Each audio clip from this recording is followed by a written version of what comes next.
Mateus capítulo 19, versículo 3, diz assim: aproximaram-se de Jesus, alguns fariseus que o experimentavam, dizendo: é lícito ao homem repudiar sua mulher por qualquer motivo? Você pode fazer essa pergunta?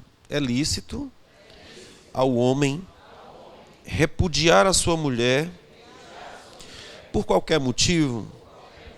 A palavra repudiar aqui é a palavra para divórcio também. Algumas traduções vai trazer divórcio, outros repúdio. Versículo 4. Respondeu-lhe Jesus: não tendes lido que o Criador os fez desde o princípio homem e mulher?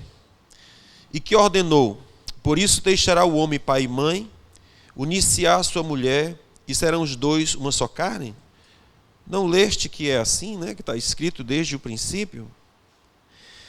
Assim, já não são mais dois, mas uma só carne. Portanto, o que Deus ajuntou, não o separe o homem.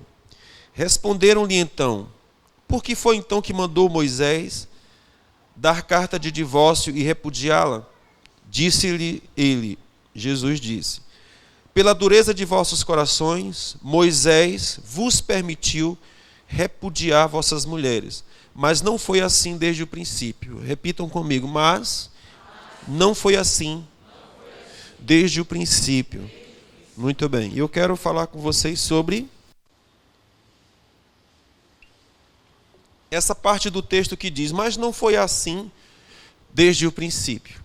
Esse texto que nós estamos lendo, vocês estão vendo que foi uma provocação que os fariseus fizeram com Jesus, né? Então, vocês imaginem que Jesus era um pregadorzinho jovem, era um profeta que estava surgindo, e esse profeta estava fazendo muito barulho, né? Tinha muita gente falando sobre ele. Então, Jesus tinha feito umas postagens que virou meme na época, né?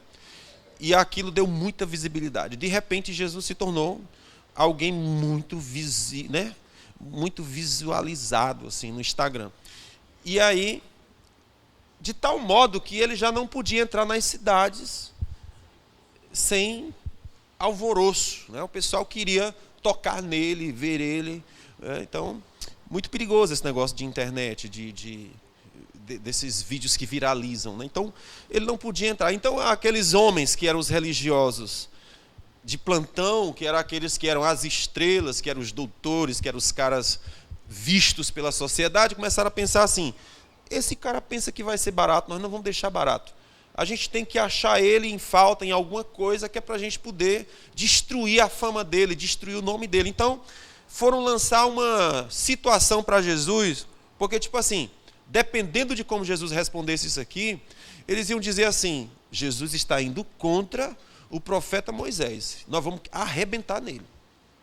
E aí, chegaram com essa pergunta: Jesus, fala para nós, está certo divorciar-se da mulher por qualquer motivo? Aí Jesus disse: claro que não. Óbvio que não. Pegamos ele. Mas não foi isso que Moisés disse? Não foi isso que Moisés fez? Ele não deu carta de divórcio? Não mandou que se desse carta de divórcio? Aí Jesus cita uma coisa maravilhosa. Ele diz: Moisés fez isso, mas não era assim desde o princípio. Isso é maravilhoso, porque aqui Jesus começa a chamar a nossa atenção para a gente perceber o seguinte, que quando Deus criou, projetou, arquitetou a família, ele tinha algo em mente. Ele tinha uma imagem clara na sua mente, ele tinha um propósito claro na sua mente. E à medida que o tempo passou, os homens foram costurando para si caminhos que não eram os caminhos de Deus. E aí eu quero lembrar a você uma oração maravilhosa do profeta Abacuque, né? O profeta Abacuque, ele faz uma oração clássica, uma oração famosa. Abacuque é maravilhoso. Ele é aquele livro, né, que você vai ler lá dizendo assim: ainda que a figueira não floresça, ainda que não haja fruto na videira, que a oliveira minta, ainda que não haja boi no curral, ainda que as ovelhas tenham sido roubadas, ele diz: todavia eu me alegrarei no Senhor, eu exultarei no Deus da minha salvação, Ele faz os meus pés velozes. Que homem profeta, que homem cheio de Deus, né? Ele está dizendo que as circunstâncias não afetavam, não matavam, não paralisavam, porque a sua fé estava posta em Deus. Foi esse profeta que também orou ao Senhor dizendo assim: Senhor, aviva a tua obra. Olha que oração extraordinária. Senhor, aviva a tua obra. Mas o que eu gosto dessa oração de Abacuque é a segunda parte. Ele diz: no meio dos anos a notifica. No meio dos anos a visita. E aí perceba que oração extraordinária. Por que ela é tão fantástica? Porque o nosso problema não é no começo, o nosso problema é no meio dos anos. Olha que fantástico. Então ele orou, disse: Senhor, aviva a tua obra. Mas eu te peço algo, no meio dos anos. É no meio dos anos, é quando a esperança acaba, é quando a força termina, é quando não há mais sentido da existência, não tem mais sentido na vida, eu não vejo mais por que continuar casado, eu não vejo mais razão para essas coisas. Ele diz: Senhor, visita a tua obra no meio dos anos. Então é no meio dos anos que a gente precisa de uma visitação de Deus, porque no começo está tudo bem, no começo nós estamos apaixonados, no começo não há problema nós atravessarmos deserto para ver a comadre. É ou não é? Não, fala para mim. Meu cunhado, por exemplo, ele morava em Fortaleza, a minha irmã no interior do Quixeramobim, não era no Quixeramobim. Imagine só, chegamos na cidade, 4 horas de viagem, de carro. Se for de ônibus é um pouquinho mais. Então, vamos lá, 4 horas de viagem, chegamos em Quixeramobim. Tenha calma, só chegamos em Quixeramobim, irmão. Quebra a direita. E depois você quebrasse a direita, era a estrada carroçal e bote poeira, meu negão. Bote poeira. Ih! Até você chegar onde? No interior do pé da serra.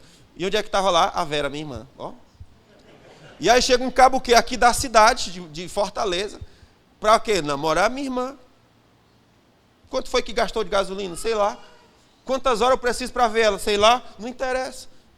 Não é não? Porque tudo se torna pequeno diante do meu amor, diante da minha flor, da minha belezura que eu quero. Não é? Então, no início, não há obstáculo.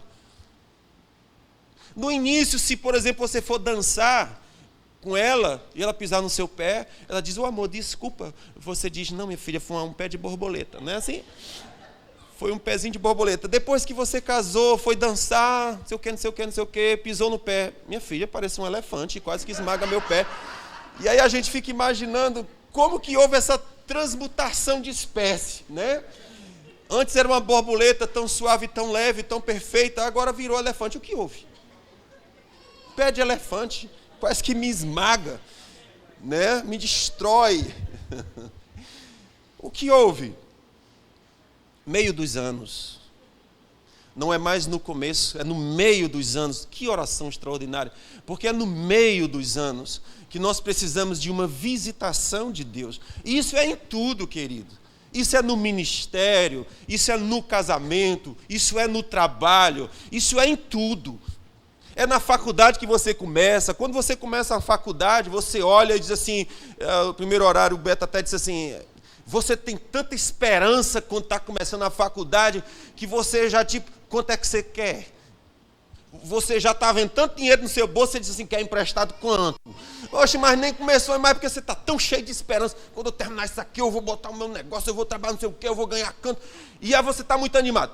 Mas é no começo da faculdade. Passa o primeiro ano, o segundo ano, o terceiro ano, e você diz: meu Deus do céu, que tribulação.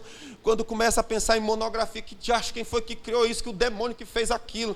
E eu não entendo, não sei como é que faz, como é que escreve. O desespero chega, o desânimo está lá.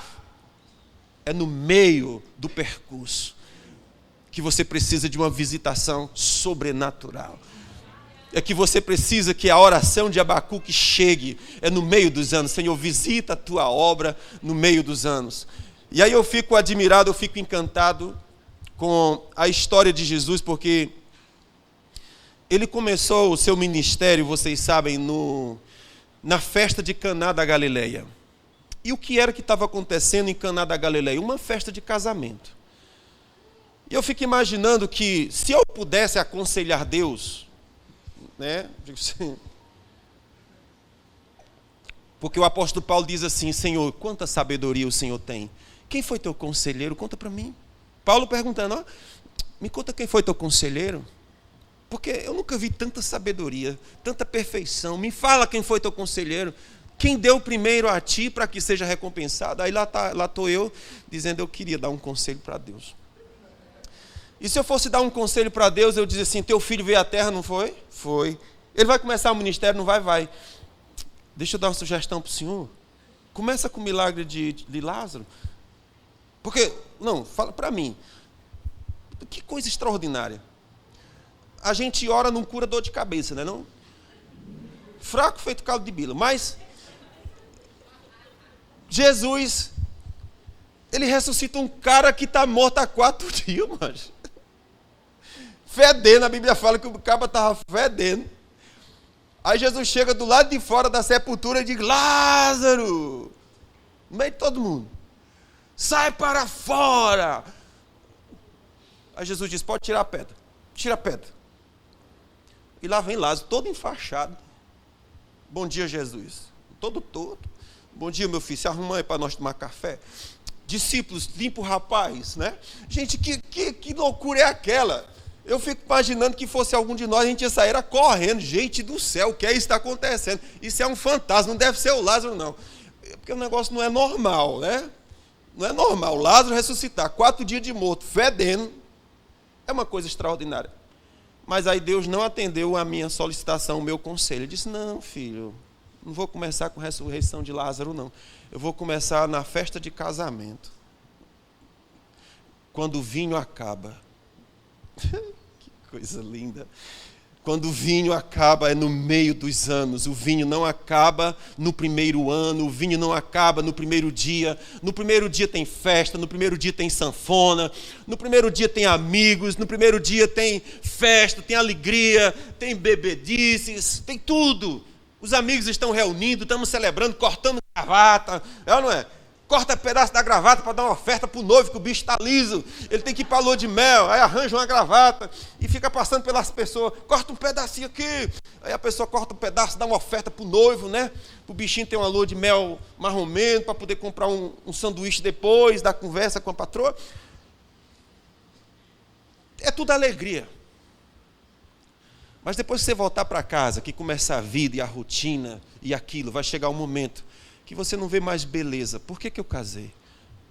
Eu não devia ter casado. E por que eu casei com ela? Podia ter sido outra. E podia ter sido outro. E aí começam as perguntas: e o que foi que houve? Eu estou falando isso no meio dos anos, ok, gente? Não estou falando do primeiro ano, não. Porque a Bíblia fala que no primeiro ano, o marido tem que fazer a sua esposa feliz. É Deus que falou. Aqui na igreja, se você casar, a gente quer que você fique 6 meses afastado das suas atividades. No meu tempo não tinha pastor que nem eu, não. Eu casei no sábado à noite, fui para a lua de mel. Domingo à tarde já tinha que estar ministrando louvor 4 da tarde. Aleluia, glória a Deus, o sangue de Jesus tem poder. E os irmãos dizendo: temos que dar mais lua de mel para esse menino, porque ele está muito animado. Eu digo: pois me dá, macho. Eles pagaram a lua de mel para mim lá no Cascatinha, aleluia. Foi benção demais, glória a Deus. Ora, mas não tinha nem dinheiro para a lua de mel, nem para nada, macho. Ainda, no final ainda teve uma oferta para ir para a lua de mel. Eu disse: estou no lucro, estou na benção, né? Mas quando foi domingo, 4 da tarde, lá estava eu ministrando louvor na igreja, tocando guitarra, suando, não tinha ventilador, não tinha nada. Pá! Era um suor medonho. E os irmãos ficaram animados. Disseram: deu certo, esse menino, rapaz, que vitamina boa. Vamos fazer mais essas coisas. Mas aí a gente melhorou algumas coisas, e hoje, quando os nossos ministros aqui casam, o cara é líder de cela, líder de jovem, líder não sei de quê, líder de tudo, né? Tem uns que tem 3, 4, 5 lideranças, os bichos são invocados. E aí quando casa, no outro dia, pai, senhor, não, pai, senhor, nada, vá para casa. Vai fazer a patroa feliz. É 6 meses. Não aparece aqui não, filho. Faz a patroa feliz. Comprou a manga? Comprei. Te divirta. A manga agora é tua. Porque tu sabe que nossa teoria é: crente não namora. Sim ou não? Todo mundo fica triste nessa hora. Crente não namora. Crente faz o quê? Casa para namorar. Sim ou não? Crente não namora. Faz o quê? Casa. E quando casa? Ah, meu amigo, agora o Senhor falou, é 1 ano. Lua de mel não é 3 dias, não. Falei, não, Deus disse, é 1 ano. Função do cabra, faça ela feliz. Não é nem tu, não. Ele disse, faça ela. Porque o negócio aqui do alvo é ela, o objetivo é ela. Tu te vira. Dá teus pinotes. Quem tem que estar feliz e ser feliz é ela. Deus falou. Então o cabra que casou e é um cabra macho direitinho, pronto, esse é o negócio. Deixa ela feliz. Pelo menos 1 ano, tu bota para barbando.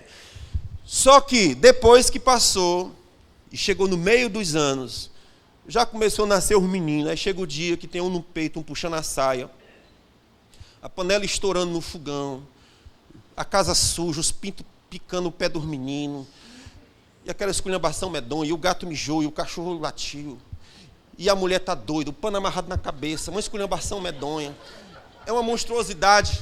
Aí ela fica pensando 1000 coisas. Meu Deus, disseram que era lindo, disseram que era uma benção, mas eu não estou vendo essa benção, Jesus.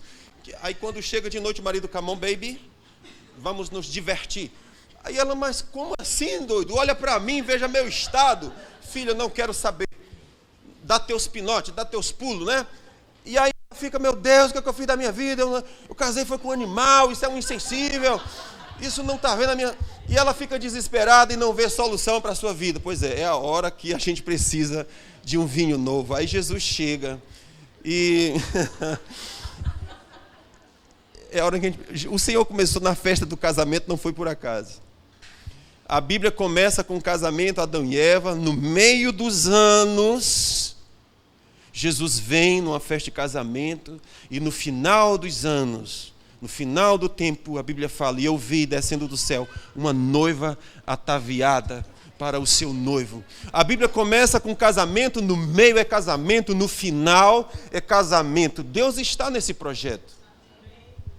Então, no meio dos anos é que Jesus veio para produzir um vinho, quando o teu vinho acaba. O vinho que você estava tomando é o vinho que você comprou, é o vinho que você pagou, é o vinho que você gerou, produziu. Mas isso vai acabar. Aí chega a hora em que você vai precisar do vinho novo que o Senhor está preparando. E aí quem está no desespero pensa, que conversa, não há mais esperança para mim. E eu estava lembrando de um casal em particular que a gente ajudou, né? Esse casal, o marido tinha traído a esposa e estavam há 1 ano morando juntos, mas não tinham mais intimidade. A mulher simplesmente enojou ele. Geralmente esse é o sentimento, né? E obviamente ela não vai querer intimidade com aquela criatura, porque ela está enojada, tem asco nela, né? Então ela nem toca, não quer saber. E aí esse rapaz estava há 1 ano vivendo na mesma casa com a sua esposa, mas não tinham intimidade. E aí eu fui no trabalho dele, tinha uma certa liberdade na empresa, fui no trabalho dele e disse para ele, tem jeito? Ele disse, tem não, pastor. A gente já vai se divorciar, a gente já marcou, já está tudo certo. Eu disse, tem jeito. E aí eu estava com essa palavra na minha cabeça, né?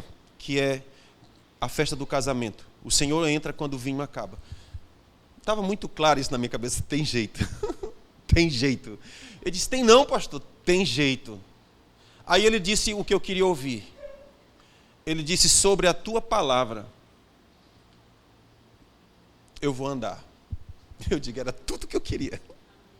Ele se lembrou da palavra de Pedro, né? O Senhor disse para Pedro, Jesus estava andando sobre as águas, e Pedro disse, deixa eu ir ter contigo. Aí Jesus disse, vem. É muito doido isso. E aí Pedro, mas Senhor, eu vou afundar, não é não? Tipo, eu vou afundar. Aí, vem Pedro.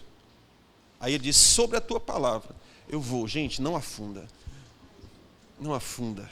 Pedro pisou sobre uma palavra. E aquele menino, sem saber, ele disse a palavra certa, sobre a tua palavra. E qual é a palavra que eu estou dizendo? Vai dar certo. não está perdido. Há solução. Ele disse: sobre a tua palavra, eu não acredito, mas sobre a tua palavra. Aí nós começamos o processo. Pensa num negócio doido. Você pegar um marido e uma esposa, cada um querendo fuzilar, ele querendo fuzilar ela querendo fuzilar ele, e ela extremamente ferida com ele. Começamos lá.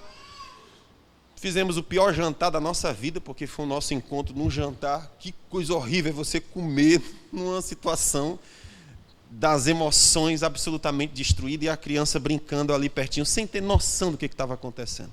Começamos o processo, e graças a Deus o casamento foi restaurado, como foi dito, aconteceu, e eles voltaram a se amar novamente. Agora, é a promessa de Jesus, ele chega quando o vinho acaba, para produzir um vinho novo.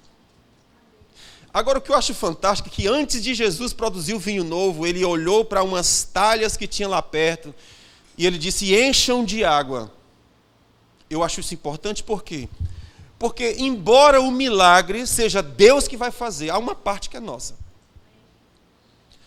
Se você é jumento com sua esposa, Deus não vai mudar isso, não. É você que tem que mudar. É você que tem que olhar para ela e tratá-la com gentileza, com simpatia, considerá-la com honra, considerá-la com dedicação, com zelo. É você que Deus não vai fazer isso, não. Deus não vai levar cafezinho na cama, Deus não vai ser gentil ao sair para trabalhar. Bom dia, minha filha, quando chegar, bom dia. Dá satisfação. Onde é que tu está? Estou chegando. Estou chegando é aonde, filha? É lá na Ceasa, é lá no centro, é lá na aldeota? Onde é? Estou chegando. Porque eu não vejo no mapa, quando eu boto assim, estou chegando, não aparece nada no Google. Nada, né? Não aparece. Google Maps não aparece nada.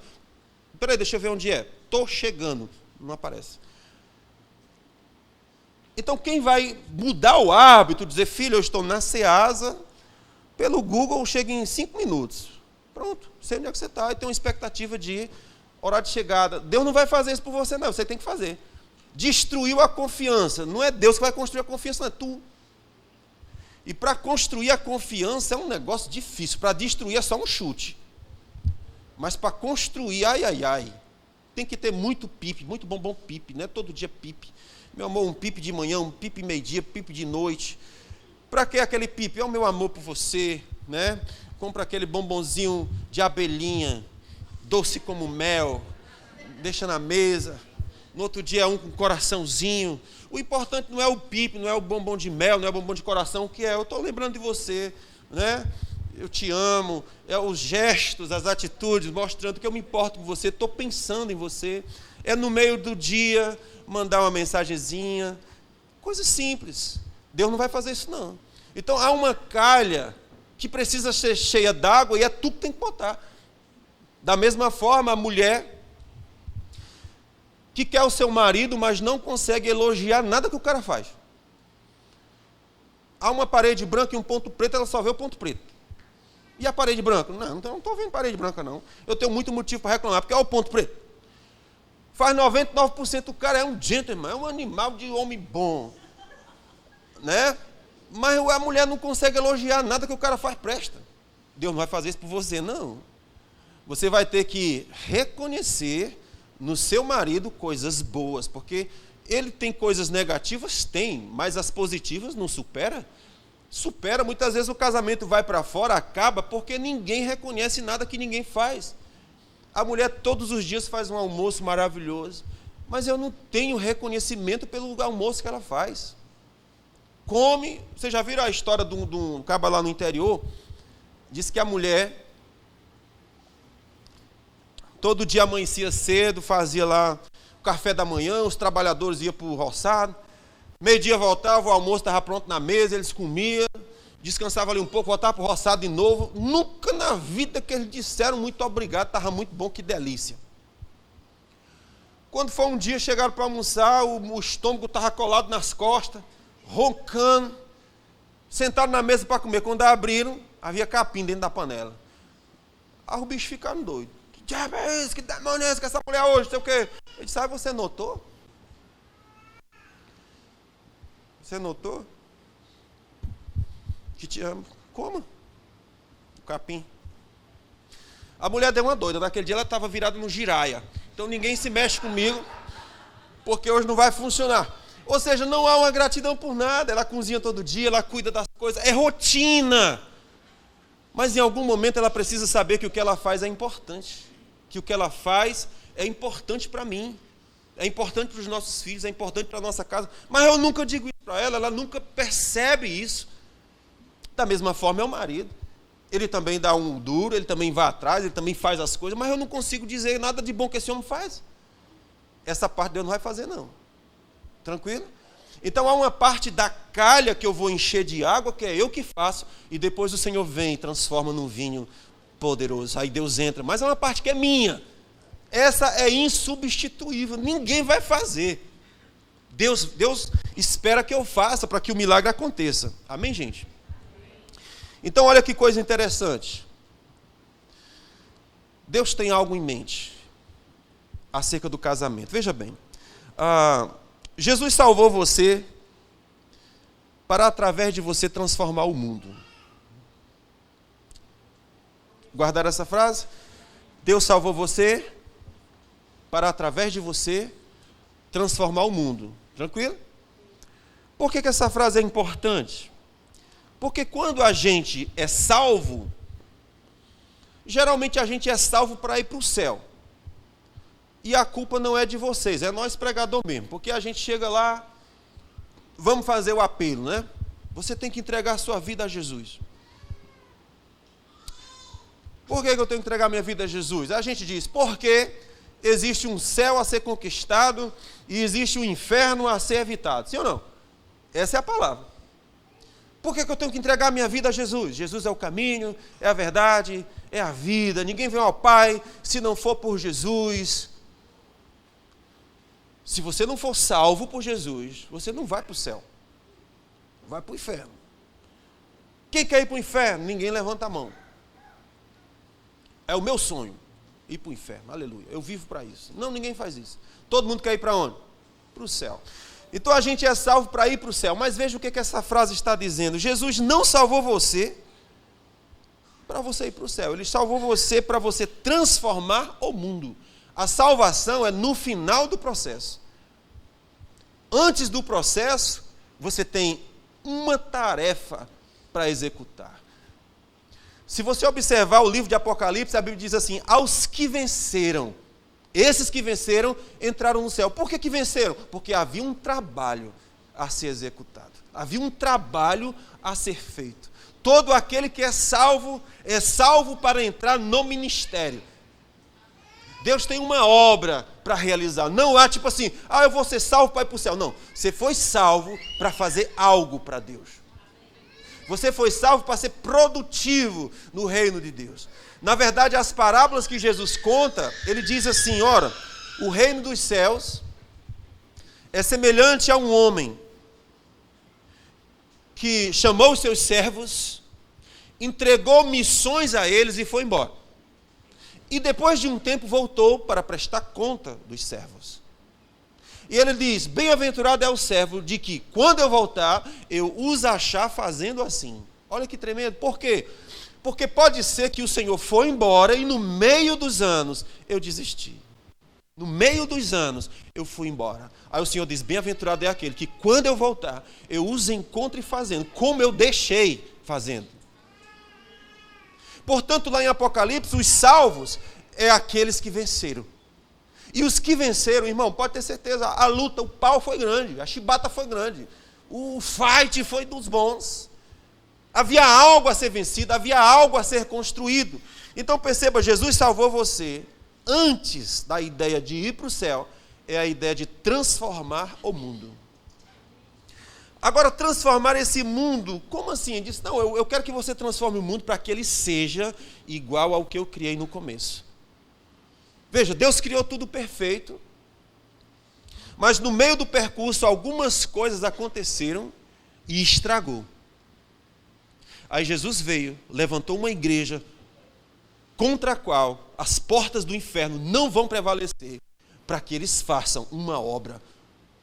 E a obra é transforme o mundo, para que ele se pareça com aquilo que eu criei no começo. Então, quando Jesus chamou o casamento, ele disse: ei, amigo, vem cá, você quer se divorciar por qualquer motivo? Deixa eu te contar, não era assim no princípio. Eu quero que você volte para o princípio. Eu quero que você entenda a minha ideia no começo. Eu quero que você entenda o que é que eu estou fazendo. O que é que eu estou construindo. Você precisa entrar no programa. Aí a gente percebe que para transformar esse mundo não é possível sem a família. Se eu quero que esse mundo se transforme, Gabi, e fique parecido, se eu quero que esse mundo fique parecido com o mundo original que Deus criou, só é possível através do ministério família. Veja o que a gente encontra em Malaquias capítulo 2, versículo 15. A Bíblia diz assim: e não fez, falando de Deus, né? E não fez ele somente um, ainda que lhe sobejava espírito. Vocês querem abrir? Abacuque 2,15. Oh, perdão, gente, Malaquias, é isso aí, Abacuque já foi. Olha isso. E não fez Deus, dos dois não fez Deus um? E a pergunta é: porventura não lhe sobejava espírito? Ou seja, Deus tinha escassez de espírito? Não. Deus tinha muitos espíritos. Mas então por que foi que ele escolheu fazer de dois espíritos um? Aí ele vai dizer agora: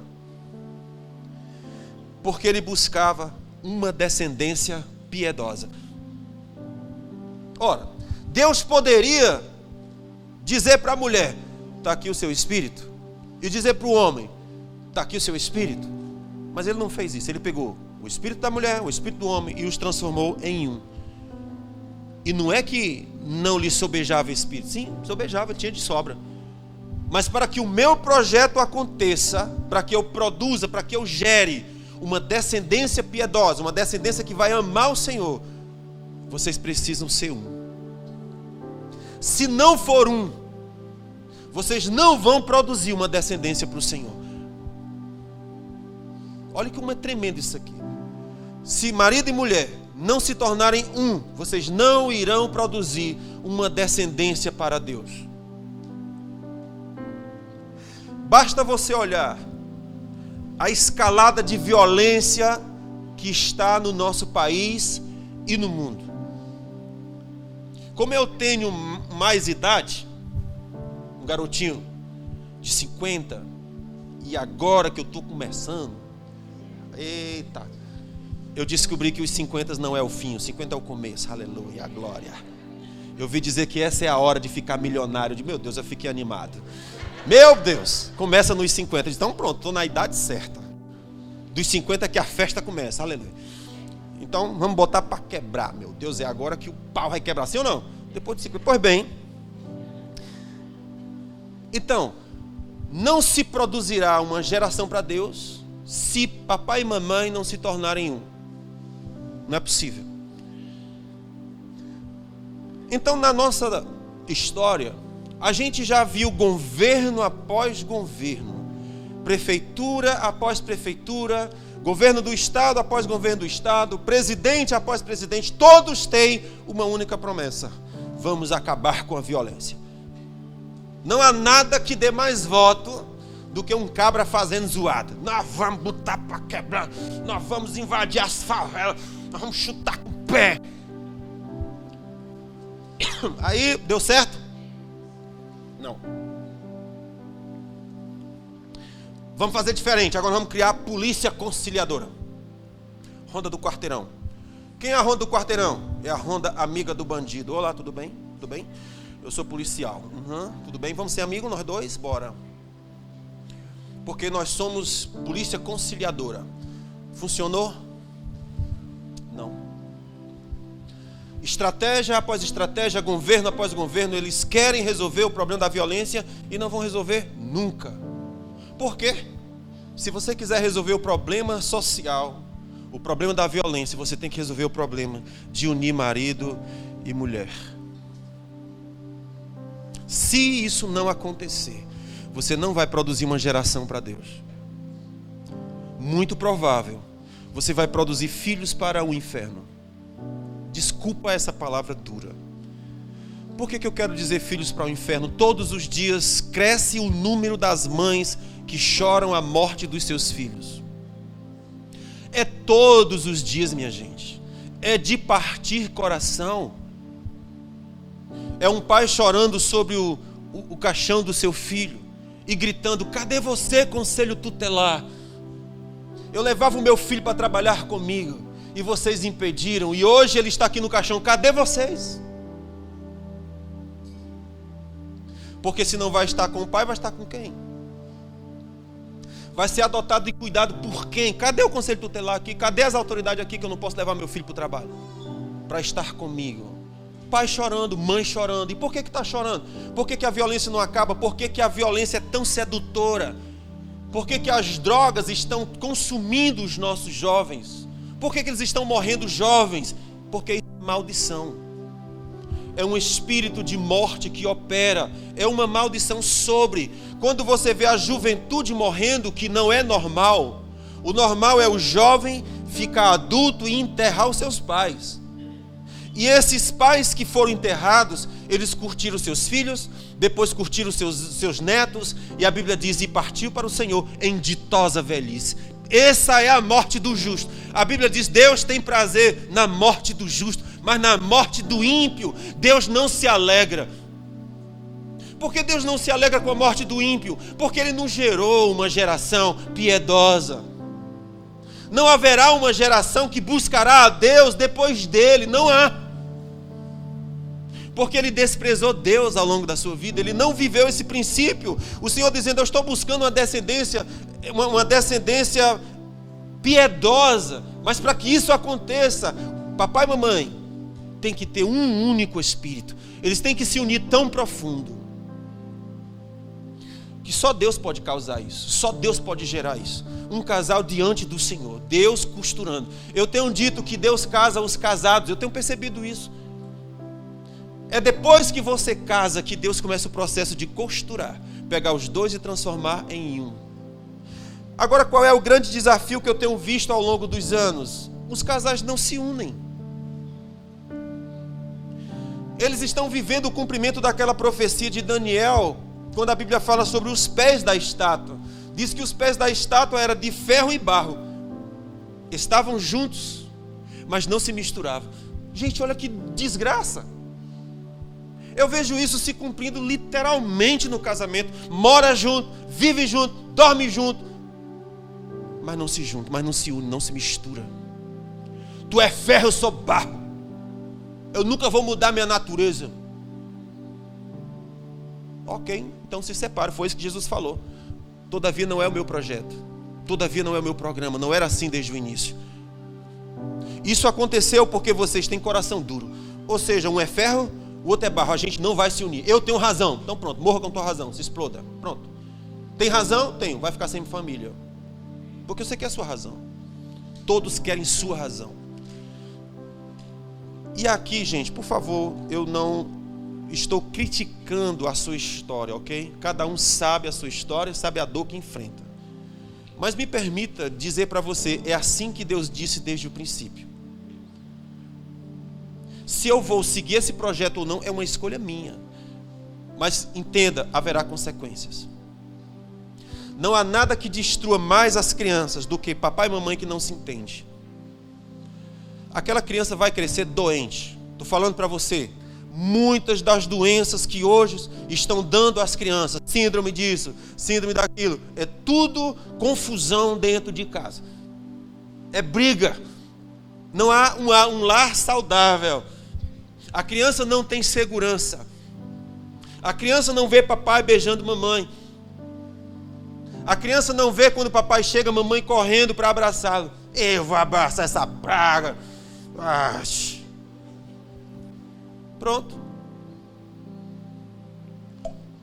Eu vi um videozinho muito interessante, que era uma mamãe cuidando das crianças. E o marido chegava. As crianças estavam brincando ali, desenhando, fazendo alguma coisa na mesinha. A mulher se levantava, saía correndo para a porta, para abraçar seu marido. E as crianças olhando. Quando foi no segundo dia, mamãe corria para abraçar o marido na porta. E aí um começou a se levantar e foi também. Quando um se levantou e foi, o outro foi também. Os três deram um abraço de urso. Quando foi no outro dia que papai chegou, os três já correram. Porque as crianças entenderam o quê? É isso que a nossa família faz. Correr para receber papai. Mas quem ensinou aquilo? Mamãe. Ela não está vendo no seu marido um demônio que eu tenho que expulsar em nome de Jesus. Não, o Senhor disse: nós estamos construindo uma geração piedosa. E essa geração piedosa não surgirá, não se levantará se tu não amar o teu marido. Essas crianças vão crescer com marcas na alma, que não há quem tire, é uma marca indelével. Palavra linda, Davi. Cadê o Davi? Anota aí, cara. Indelével, ó. Uau. Saiu. Hã? Indelevel.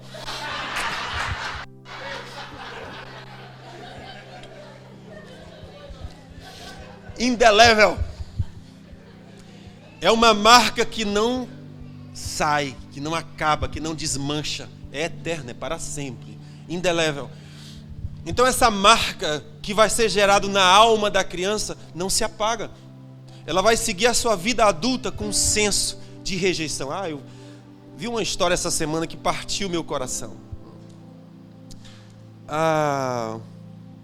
Uma mulher está passando por uns processos bem difíceis. E ela está tentando se entender. Ela já é casada, já tem filho, tudo já é adulta. Mas aí ela estava numa casa e havia uma criança que o casal havia se separado. E aí bateram na porta, toque, toque, toque. O menino se levantou e disse: papai! Correu para a porta. Não era papai. Não tinha papai. Porque o papai traiu a mamãe e foi embora. Aquela mulher disse: me deu um ódio, uma revolta tão grande de ver aquela situação. Passou-se os dias, aconteceu um outro episódio. Do mesmo jeito, a mesma cena, aquilo explodiu no coração dela, de novo de ódio. Até que um dia ela está caminhando e o Senhor disse: sabe por que você tem ódio? Eu já sabia, quando ela estava contando a história, eu já sabia. Mas o Senhor disse para ela: porque você foi abandonada. Pastor, como é que eu resolvo isso? Eu disse: filha, só tem um caminho, é perdão. Não há outro. Você precisa tratar sua alma sobre aquilo que tem machucado e ferido você ao longo da sua história. Hoje você está casado e aqueles fantasmas que te feriram quando tu era criança estão vindo com força. E ela não sabe por que a sua alma é triste, ela não sabe por que sua alma não canta, ela não sabe por que sua alma não percebe alegria na vida. Por quê? Eu tenho tudo, nada me falta. E por que isso? Se você não se unir, você não vai produzir uma geração piedosa. Não haverá uma geração que vai amar o Senhor, que desejar o Senhor. Porque o seu coração está cheio de espinhos. Seu coração está cheio de abrolhos. Seu coração está cheio de marcas. E o que Deus está dizendo é: para de ser insistente na tua natureza. Se é barro, muda a natureza de barro. Se é ferro, muda a natureza de ferro. Porque eu preciso me unir. Eu preciso me misturar. Quando a gente vai fazer essas colunas que sustentam as casas, toda a areia passa por peneira. Para que a peneira? Tire as pedras, tire os torrões, aquilo que é de natureza oposta, bota para fora. Depois fica só aquela areia peneirada e você joga cimento, joga brita, joga água, mistura, coloca e fica uma coluna capaz de sustentar estruturas enormes. Porque a areia desistiu de ser areia. A pedra desistiu de ser pedra. O ferro disse: eu também. Vamos nos juntar agora. E aquilo vai sustentar estruturas por tempos e tempos e anos. E anos. Mas se o torrão insistir em ser torrão, nunca vai virar uma coisa só. Eu preciso desistir da minha natureza dura e perversa. Jesus disse, é por causa disso que vocês abandonam por qualquer motivo. Nem há um motivo sério. Mas eu me separo. Não era assim o desenho de Deus desde o começo. É isso que Jesus está dizendo. Aleluia. Então a mensagem de hoje à noite, irmãos, é muito sobre isso. No meio dos anos, o Senhor quer visitar a minha família. Quando a esperança acaba, quando o sonho termina, quando o desespero bate, é nesse tempo que você precisa de um vinho que o Senhor produz, que o Senhor gera. Pastor, na minha vida deu tudo errado, o que é que eu faço? Eu desisto? Não, queridos. Todos nós vamos carregar marcas. Não há como você andar de bicicleta e não ter levado um tombo. Sempre vai levar. Mas a questão não é o tombo que levou, a questão é como que tu vai reagir com esse tombo. Se você estiver na festa onde Jesus está, Ele vai estar quando o teu vinho acaba. E diz, filho, não terminou ainda. Acabou o teu vinho, falta o meu. E aí eu posso ficar diante do Senhor e dizer, oh Senhor, eu preciso do teu vinho. Só me fala o que eu preciso fazer. Diz, constrói uma talha. Construir uma talha dá trabalho, ela é feita com pedra, ela é esculpida na rocha. Dá trabalho, leva tempo. Mas aquela talha que você vai construir é a talha do milagre, é onde o Senhor vai fazer um vinho novo. Pode ser que você tenha que fazer algumas talhas que vão te custar suor, lágrima, tempo. Mas o Senhor disse, eu vou fazer um vinho novo na tua história, na tua vida, não está terminado. Não há indivíduo que não tenha marcas nessa história, todos terão marcas. Mas o bom é que Jesus começou o seu ministério numa festa de casamento. Não interessa qual é a tua história, o Senhor que está na festa tem um vinho novo. Deus pode visitar minha história, Deus pode visitar o meu filho, Deus pode visitar minha filha, Deus pode fazer uma coisa nova de novo. Ele é um Deus que se enfia na história, de tal modo que você vai dizer, só podia ter sido Deus, porque não havia esperança. Tudo denunciava que estava acabado, mas Deus é aquele que levanta o que está no pó e o faz assentar entre príncipes. Uma coisa linda que eu acho do Evangelho é quando Jesus diz assim, o Espírito do Senhor está sobre mim, porque Ele me ungiu para evangelizar o pobre. Essa palavra pobre, eu não acho que seja uma boa tradução, apesar de eu não ser especialista em nada, mas eu acho que não é uma boa tradução, porque a tradução perfeita é, o Espírito do Senhor me ungiu para evangelizar os destroçados. Pobre ali significa destroçado. O Senhor está dizendo, o Evangelho, ele foi criado, ele foi feito exatamente para o destroçado. Não é para aquele que tudo deu certo na vida. Não, é o destroçado. É aquele que foi moído, é aquele que foi quebrado, é aquele que não deu certo. Porque o Senhor que faz o vinho novo, esse é o ministério dele. O Espírito me ungiu para dizer ao destroçado, chegou o ano aceitável do Senhor. Arranca teu coração de tristeza, arranca o teu coração de angústia, porque eu tenho um óleo novo sobre a tua cabeça. Eu vou arrancar lágrima, eu vou arrancar tristeza, e eu vou te dar um cântico de louvor, e você saberá que só o Senhor é Deus, só Ele faz isso. Eu vou te transformar em carvalho de justiça, plantação do Senhor. Uma plantação que vai glorificar o Senhor. Irmãos, eu gosto dessa expressão carvalho de justiça, porque carvalho é uma árvore que leva 100 anos para ficar madura. Mas quando ela fica madura, você não arranca. Não é um jirimu, não é uma abóbora. que você vai lá, mete a mão e puxa pela raiz. Não, é carvalho de justiça. Plantados pelo Senhor.